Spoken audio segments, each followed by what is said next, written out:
गजपति जिला पारलाखेमुंडी मुख्य बजार आज जाए समाधान हो पारुनी ट्राफिक समस्या। उक्त मुख्य बजार मुख्य रास्ताटी उठा दोकानी कब्जारे थिबा बेले स्थायी होई रहिछि पारलाखेमुंडी पौर परिषद। पौर परिषद रे दीर्घ दिन है कार्यनिर्वाही अधिकारी स्थायित्व नथिबा बेले एबेको बहु कार्यभार नहीं बदली होई जाइछंती। एपरिक निर्वाचित प्रतिनिधि भी असहाय होई पड़िछंती।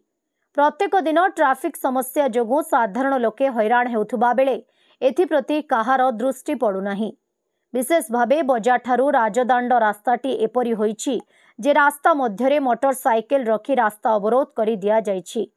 एपरी रास्ता जाम करिबा पई कि अनुमति देउछंती ताहा जानिबा कष्टसाध्य हेउछि, कारण एही जानवाहन रखिबा पई पौर परिषद पक्षरु स्टांड होईछि बोली ताहा फांका रहुछि, किंतु रास्ता मध्यरे जानवाहन रखी ट्राफिक समस्या सृष्टि करा जाउछि।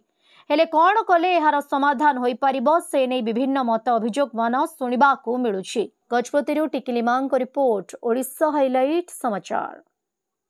सर आपण परिचय मो सुजनान पटनायक संपादक गजपति जिला नागरिक कमिटी।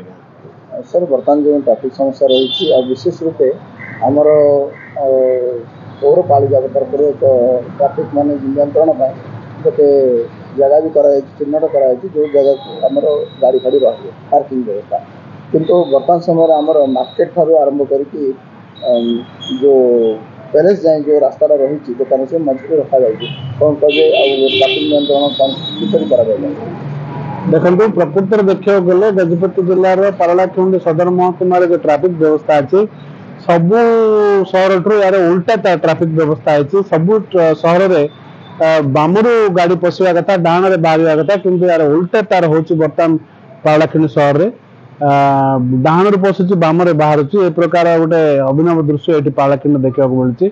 आ ट्राफिक समस्या जो कहवाक जा तो कहले अत्युक्ति हम नहीं। बर्तमान जो ट्राफिक व्यवस्था अच्छी जो ये चलती बर्तमान बाहर घर पहुंचा भी असुविधा है। जो प्रकार परिस्थिति दिन दिन जटिल होगा लगी एत गाड़ी घोड़ा बढ़ला, जो गाड़ी घोड़ा ट्राफिक नियंत्रण बाबद में पुलिस जी सजग हवा कथा पुलिस जो प्रकार नियम करने कथा संपूर्ण भाव विफल होती मुझे।